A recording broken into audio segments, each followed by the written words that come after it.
মাত্র ৫ দিন পর পশ্চিমবঙ্গ বিধানসভা নির্বাচনের প্রথম পর্বের ভোট ২৩ এপ্রিল। সেই ভোটের শেষ মুহূর্তে প্রচারে ব্যস্ত বিজেপি তৃণমূল হেভিওয়েট রাজনীতিকরা। বিস্তারিত জানাতে কলকাতায় আছেন সহকর্মী সুব্রত আচার্য, যাচ্ছে তার কাছে। সুব্রত, দেখুন, নির্বাচনী প্রচার প্রচারণায় ব্যস্ত সময় পার করছেন পশ্চিমবঙ্গের হেভিওয়েট নেতা এবং বলা ভালো সর্বভারতীয় নেতৃত্ব। আপনি জানেন ইতিমধ্যেই গতকাল রাত থেকে এই প্রচার প্রচারণায় নতুন একটি মাত্রা যোগ হয়েছে। সেটি কি?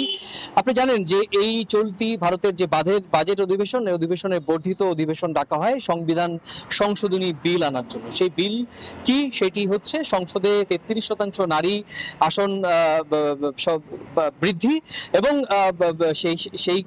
সেই সঙ্গে আনা হয়েছে যে লোকসভা আসনের যে 543টি আসন সেখান থেকে বাড়িয়ে 816টি আসন করা, এবং একই সঙ্গে কেন্দ্রীয় শাসিত অঞ্চলগুলোর যে নিয়ন্ত্রণ আইন সেটিও সংশোধনী করার ক্ষেত্রে গতকাল রাতে অর্থাৎ পরশুদিন যখন বিলটি আনা হয়েছিল তখনই বোঝা যাচ্ছিল যে বিজেপির সরকারের সংখ্যাগরিষ্ঠতা, লোকসভায় সংখ্যাগরিষ্ঠতার কারণে হয়তো বিলটি এবার পাস নাও হতে পারে। গতকাল আমরা দেখেছি যে তড়িঘড়ি করে বিলটি আনা হয় এবং যথারীতি যেটি আশঙ্কা করা হচ্ছিল যে বিজেপি বা এনডিএর সরকারের যে বিল, সেই বিলটি কিন্তু রীতিমতো প্রত্যাখ্যান হয়। ভোটাভুটিতে বিলটি আর পাশ হয়নি।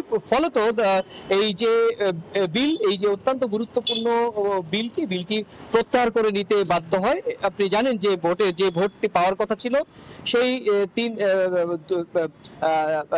352টি ভোট পাওয়ার কথা ছিল, সেখানে এই বিলের পক্ষে ভোট পড়ে 298টি এবং বিপক্ষে ভোট পড়ে 230টি।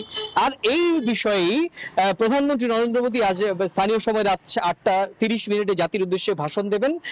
যেহেতু ঠিক যে বিধানসভা নির্বাচন, আপনি জানেন যে পশ্চিমবঙ্গ এবং তামিলনাড়ুতে বিধানসভা নির্বাচন 23 এবং 29 তারিখ, পশ্চিমবঙ্গে 2 দফা, তামিলনাড়ুতে 1 দফায়। বিধানসভা নির্বাচনের প্রচারে এই মুহূর্তে বিজেপির বিরুদ্ধে প্রচারে একটা বড় হাতিয়ার হিসেবে কংগ্রেস, তৃণমূল কংগ্রেস এবং অন্যান্য রাজনৈতিক দল ইতিমধ্যেই প্রচার প্রচারণা করতে শুরু করেছেন।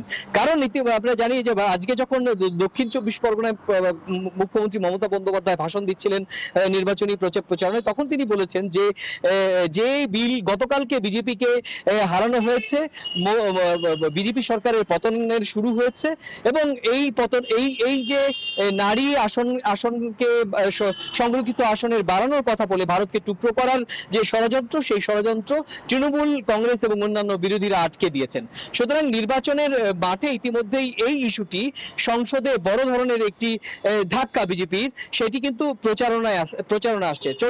2014তে ক্ষমতা আসার পর বিজেপি 233টি বিল আনে, তার মধ্যে অধিকাংশ বিলই কিন্তু পাশ করতে সক্ষম হলেও এই প্রথম বড়সড় 3টি বিল পাশ করতে ব্যর্থ হলো এবং জানিয়ে কিন্তু রীতিমতো পশ্চিমবঙ্গের যে ভোটের যে উত্তাপ সেটি কিন্তু আরো বাড়াচ্ছে। তো এই ছিল আমার কাছে ভারতের পশ্চিমবঙ্গে নির্বাচনী প্রচারণা একদিকে, অন্যদিকে লোকসভায় বিজেপির যে বিলের ব্যর্থতা সে সংক্রান্ত আমার কাছে থাকা সবশেষ তথ্য। সরাসরি যুক্ত ছিলাম কলকাতায়।